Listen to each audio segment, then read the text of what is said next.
Oke, Assalamualaikum warahmatullahi wabarakatuh. Semangat pagi. Baik, teman-teman semuanya, siang hari ini saya akan menyampaikan satu tips bagaimana membuat status atau bukan status ya, atau berkata-kata eh, dan menyerap kata-kata, terutama dari nasihat ya, dari nasihat.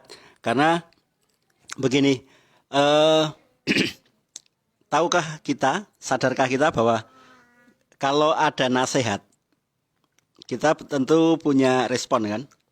Kita memiliki respon. Dan responnya ini masing-masing orang itu berbeda. Responnya itu berbeda. Misalkan begini, ketika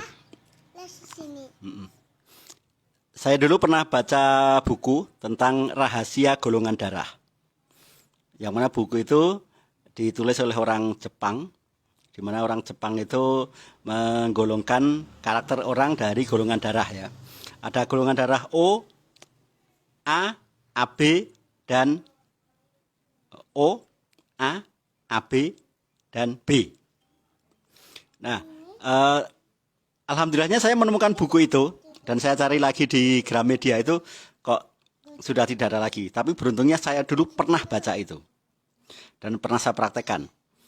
Saya adalah orang yang golongan darahnya O. Ya, saya adalah orang golongan darah saya O.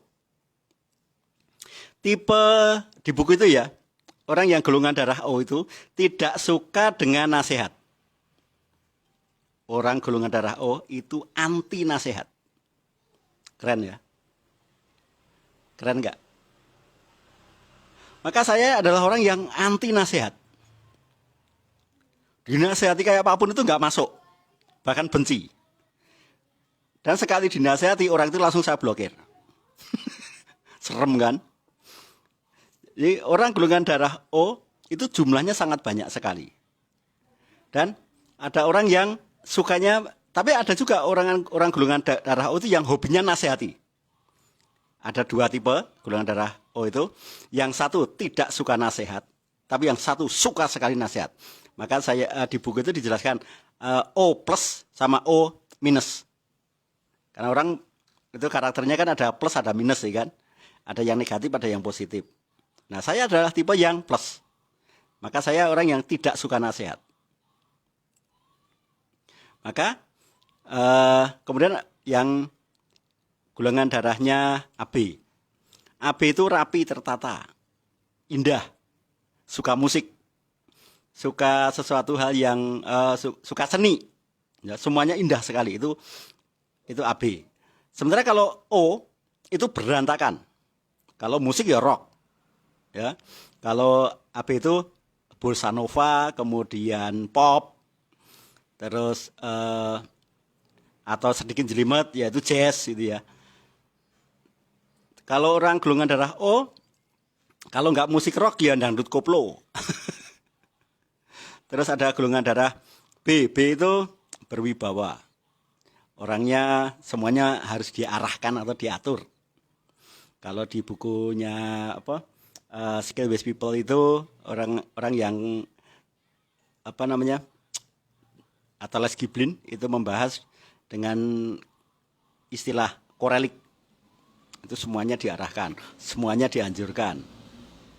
Ya. Terus tegas. Kalau ngomong nadanya rendah.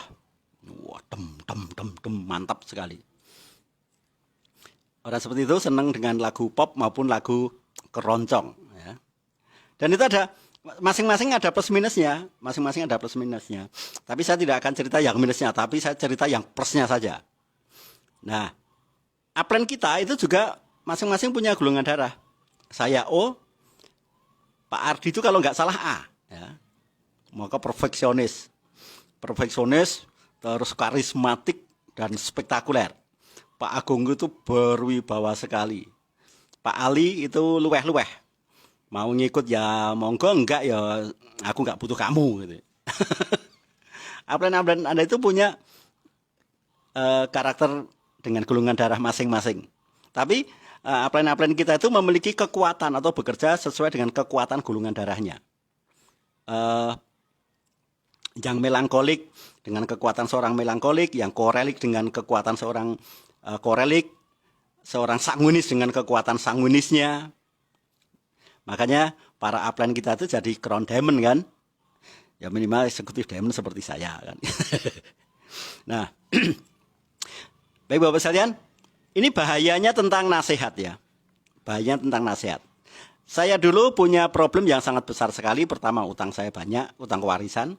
Kemudian menghadapi banyak kasus kesehatan yang mematikan ya dari keluarga saya.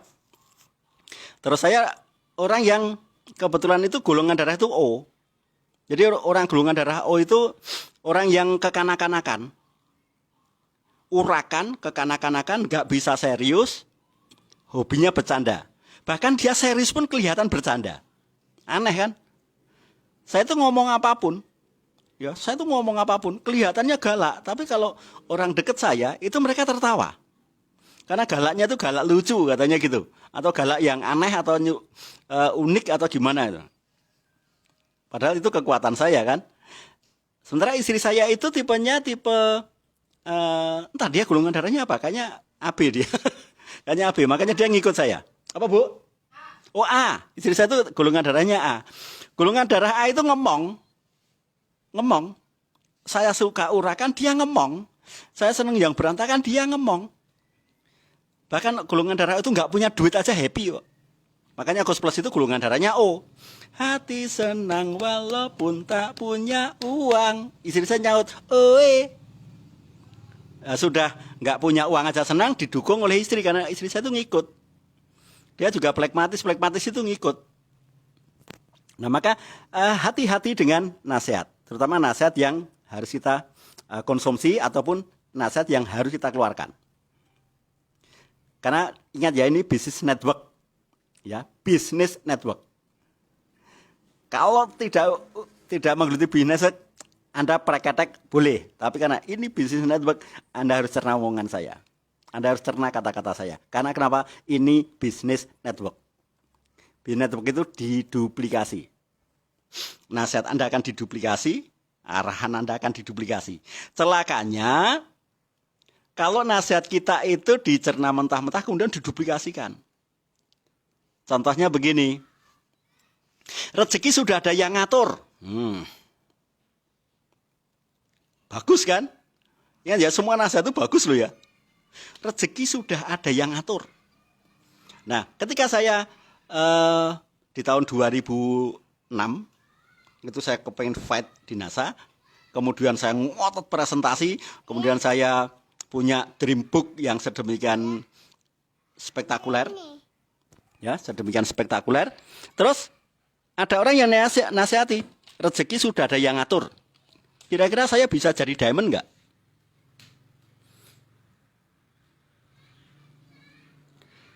Saya punya tagihan yang besar sekali, ya besar sekali. Biaya rumah sakit, coba. Saya butuh uang yang sangat banyak sekali. Kemudian ada orang lain menasihati, rezeki wis ana sing ngatur Mas Indu. Rasanya gimana coba?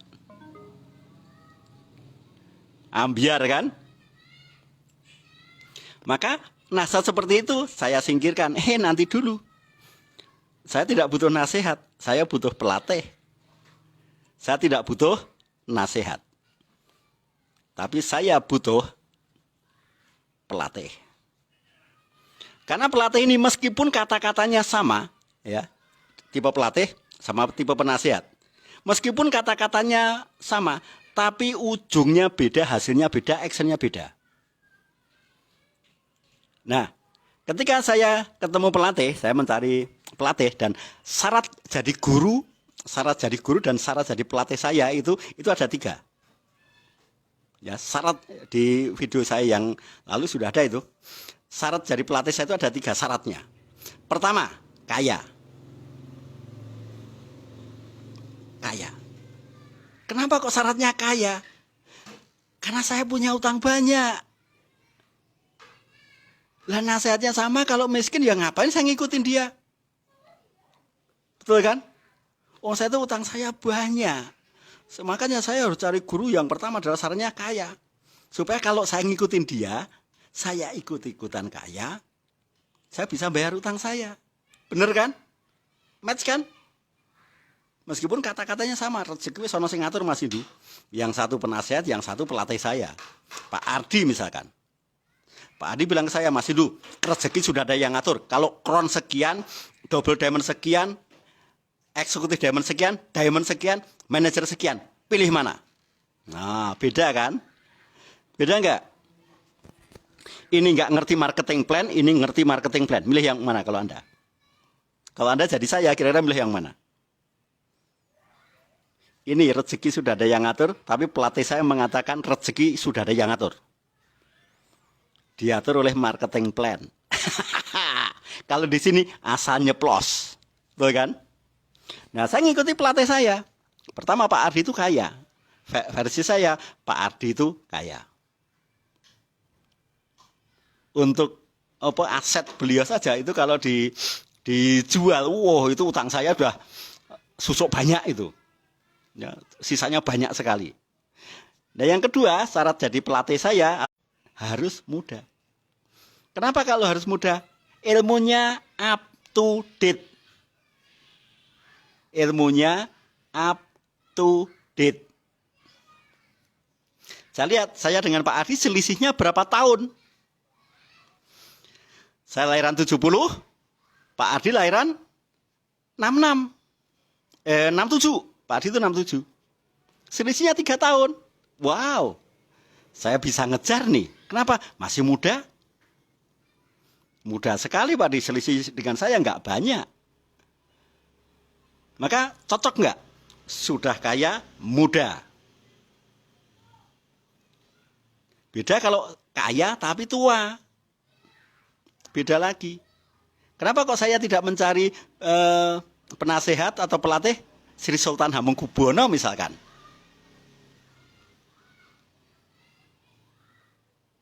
Karena beliau itu tidak kaya.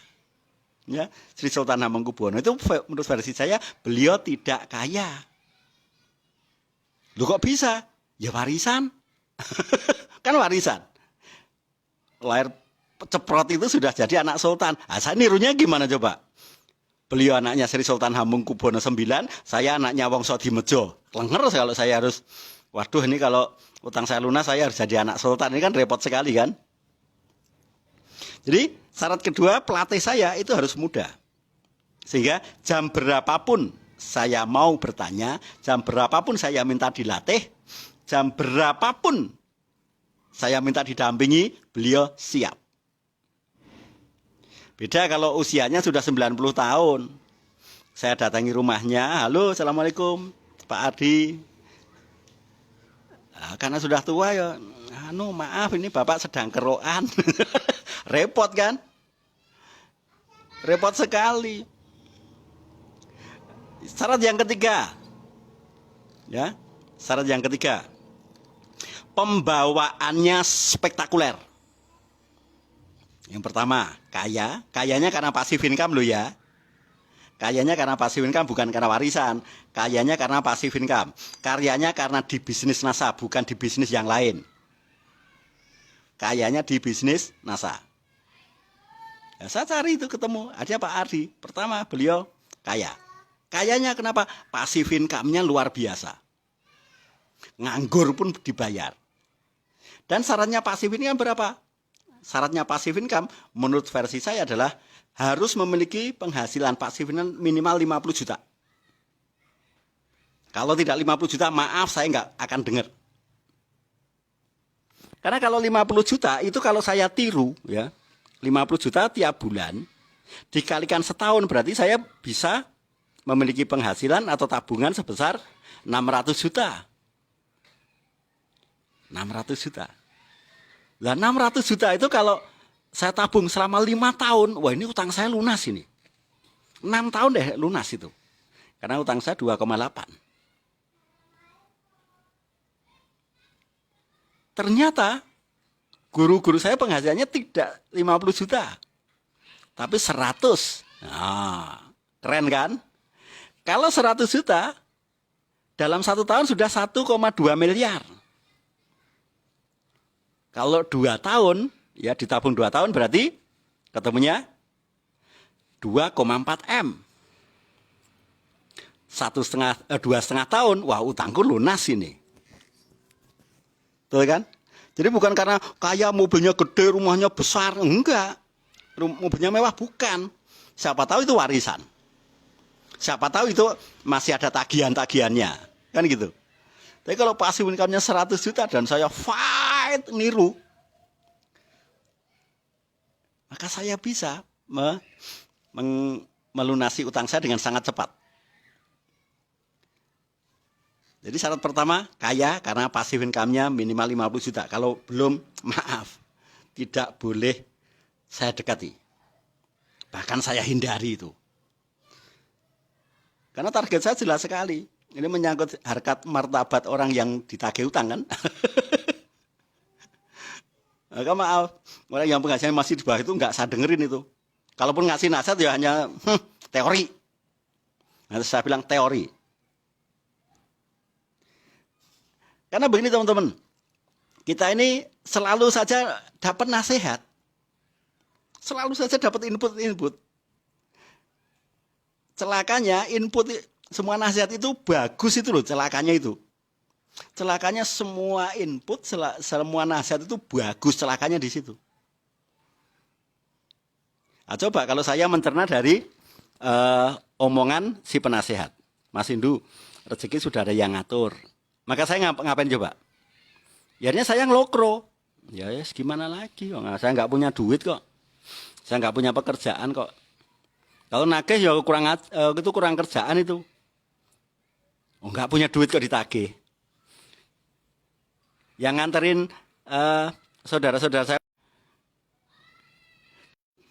Oke, tadi ini jelek sekali. Tapi karena saya punya pelatih ya. Guru saya ini pelatih, maka Mas Indu, rezeki sudah ada yang ngatur, ada marketing plan-nya, kron sekian, double diamond sekian, eksekutif diamond sekian, kalau menjual ini laba ecerannya sekian. Nah kira-kira masuk akal yang mana? Meniru yang mana? Yang itu, si penasehat, atau ke yang pelatih? Saya akan niru yang pelatih. Orang seperti ini nggak saya dengerin itu. Nggak saya dengerin. Terus, setiap nasihat itu ada korelasinya nggak dengan omset saya? Dengan dream saya? Jadi semua nasihat itu dimatchkan sama NASA. Cocok nggak ini? Diduplikasi. Bagaimana kalau nasihat seperti ini tadi, si orang ini tadi, diduplikasi? Ngelokro semua itu, rontok semua itu jaringan. Makanya semua tulisan saya tidak ada nasihat. Saya itu nggak pernah nasihatin orang. Karena nasihat saya meskipun sama dengan nasihat orang lain, nanti daya cernanya berbeda. Daya cernanya berbeda. Maka saya ganti kata-kata nasihat menjadi kata-kata yang mungkin. Mungkin, lebih atasnya lagi, lebih mungkin, lebih atasnya lagi, pasti.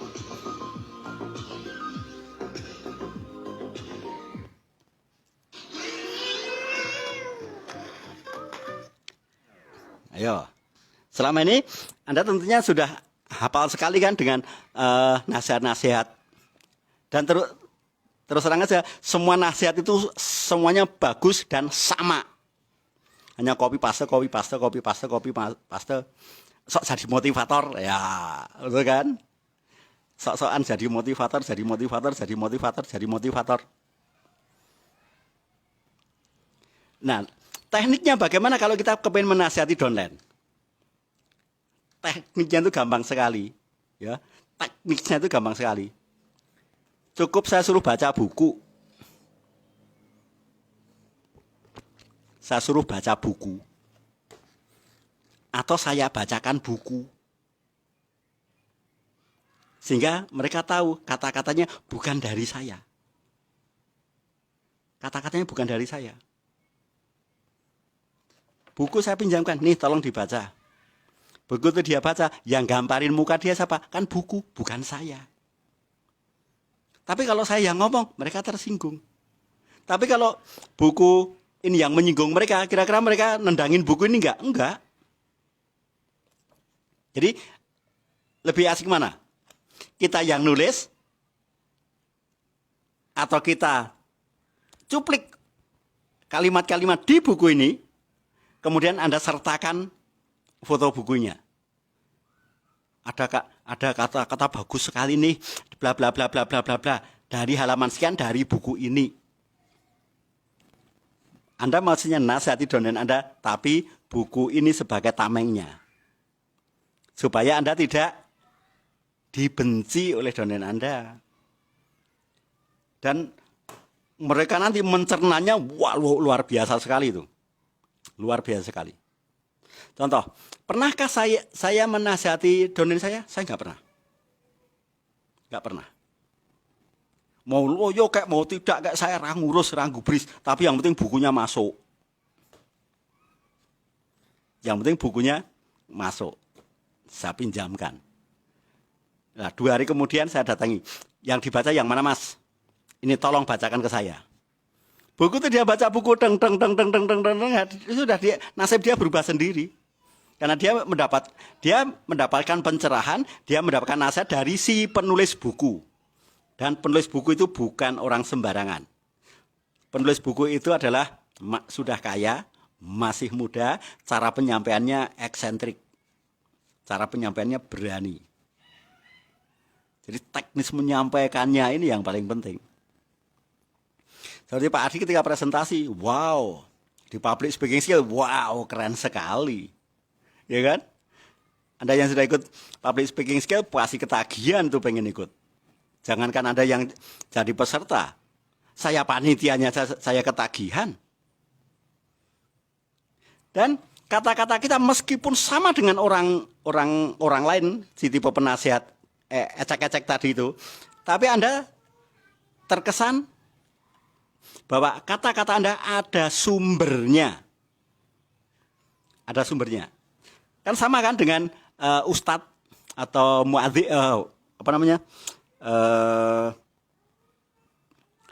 khotib. Khotib itu kan menceritakan apa yang diriwayatkan, ya kan? Riwayat Bukhari, ya kan gitu kan? Diriwayatkan oleh Abu Hurairah, ya kan? Kamu balik. Mereka bisa nggak ngarang cerita? Nggak bisa. Menurut versi saya nggak bisa.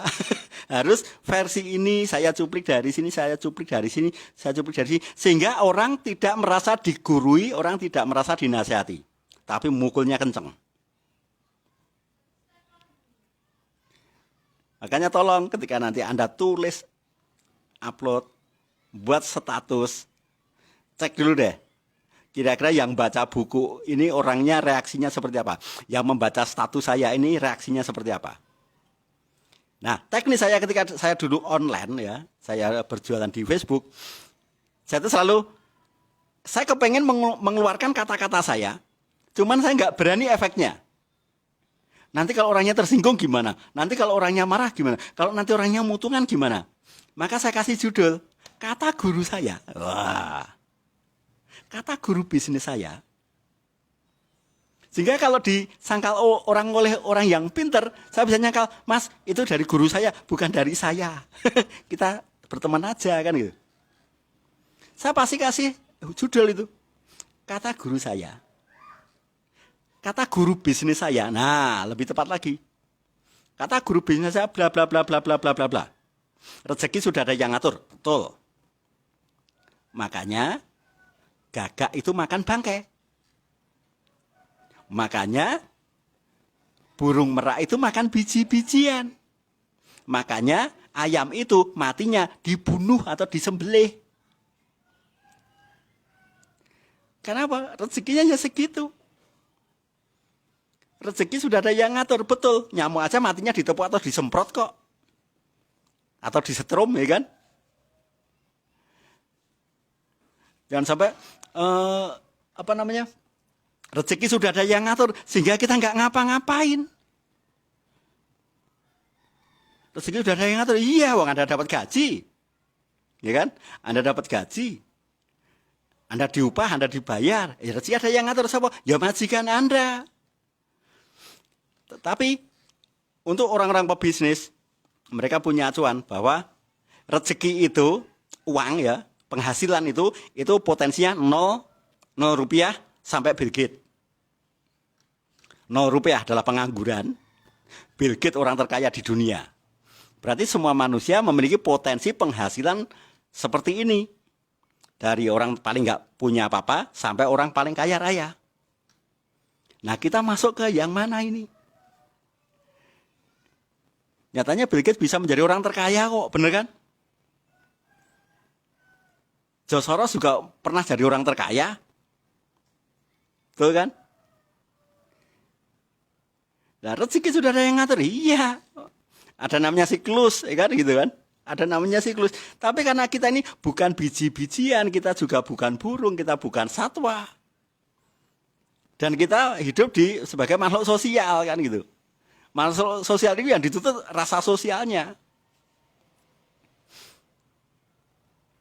Nah, seandainya kata-kata saya masih seperti orang umum, maka saya nggak akan posting. Kalau diduplikasi oleh domain saya nanti rontok semua itu. Tapi kalau saya kasih judul kata guru bisnis saya yang penghasilannya tiap bulan secara pasif ini sudah 200 juta berbunyi bla bla bla bla bla. Atau kata guru bisnis saya di buku ini bunyinya begini. Kira-kira orang donen yang meniru gimana coba? Wow, ada bukunya rupanya. Oke deh, aku ikut beli bukunya. Oke deh, aku ikut baca bukunya. Oke deh, cara bacanya disuarakan. Oke deh, oke deh, oke deh. Jadi tidak hanya mencerna mentah-mentah, ya. Karena terus terang aja, banyak sekali orang, tadinya orangnya itu bagus, tapi gara-gara dinasehati, sang donen menjadi KO. Setiap ketemu upline dinasehati, setiap ketemu upline dinasehati, setiap ketemu upline dinasehati. Ketemu dinasehati, begitu buka Facebooknya, tulisannya nasihat lagi. Klenger enggak? Klenger kan? Padahal tugas upline adalah menemukan potensi terbesar dari donennya. Bukan menghakimi, bukan menjustify, dan bukan membentuk. Tapi kehadiran upline adalah untuk menemukan potensi donennya, dan orang itu akhirnya tahu, sadar akan potensinya, dan dia bisa menjadi besar gara-gara potensi dia. Maka saya anjurkan Anda, silahkan Anda baca buku, silahkan Anda putar semua video saya, kemudian Anda benar-benar catat, ya, Anda tulis. Kebiasaan Anda nulis ini nanti mempengaruhi postingan Anda. Jadi Anda mengikuti kelas ini, karena begini, terus terang aja ya, di grup-grup yang lain, posisi Anda belajarnya itu masih keliru. Posisi belajar Anda di sana itu hanya penggembira. Anda merasa jadi peserta terus. Anda hanya menjadi peserta. Terus terang aja ya, di grup-grup Facebook lainnya Anda hanya jadi peserta. Karena di sana tidak ada sentilan, hei harus begini, ini diperbaiki, yang ini kurang ini, yang ini harus begini. Enggak ada. Karena di sana adalah pembelajaran. Nah, kalau di grup saya ini pelatihan. Beda loh ya. Di sana pembelajaran, di sini pelatihannya. Di sana belajarnya, di sini prakteknya. Anda putar video ini, kemudian Anda tulis. Semakin banyak Anda nulis, nanti akan berpengaruh ke kualitas postingan Anda. Yang tadinya nggak suka pada Anda, mendadak suka. Yang tadinya tidak ngurusi Anda, lama-lama jabri Anda. Yang tadinya mau belinya ke orang lain, malah beli ke tempat Anda. Gara-gara kualitas Anda berubah. Ingat, rezeki itu memang ada yang ngatur. Saya percaya 100%. Saya percaya 100%. Ketika Anda posting jualan, kok nggak ada yang nge-like? Ayo, betul kan? Tapi ketika Anda mengeluh, kenapa banyak yang nge-like? Kenapa? Ya karena merasa senasib. Kalau Anda mengeluh, itu yang suka banyak itu. Kenapa? Senasib sih. Tapi ketika Anda jualan, kenapa yang like upline? Kenapa? Ya senasib. Sudah senasib, sepenanggungan lagi. Tapi kalau Anda munculkan bahwa Anda adalah seorang pembelajar dan terlatih, karena di grup saya ini kan khusus melatih Anda nih. Anda akan, di postingan Anda akan menjadi pribadi yang terlatih. Nanti ketemu orang yang sedang mencari Anda. Karakter Anda itulah nanti dicari. Karena begini, karakter manusia hanya ada 4 loh ya. Korelik, sanguinis, melankolik, plekmatis. Mosok sampai Anda gak nyantol satu pun? Mosok semua donen Anda rontok semua? Mosok donen Anda semuanya tidak semangat? Betul kan? Kenapa Anda yang ngejar-ngejar mereka untuk semangat? Kenapa Anda terjebak ke berjamaah Pak? Ya ngomong jemaahnya itu nanti. Ketika saya di grup saya ini saya bisa ngomong, ayo sukses berjamaah, itu good, luar biasa bagus. Ayo eksekutif diamond semua seperti pemateri nanti malam.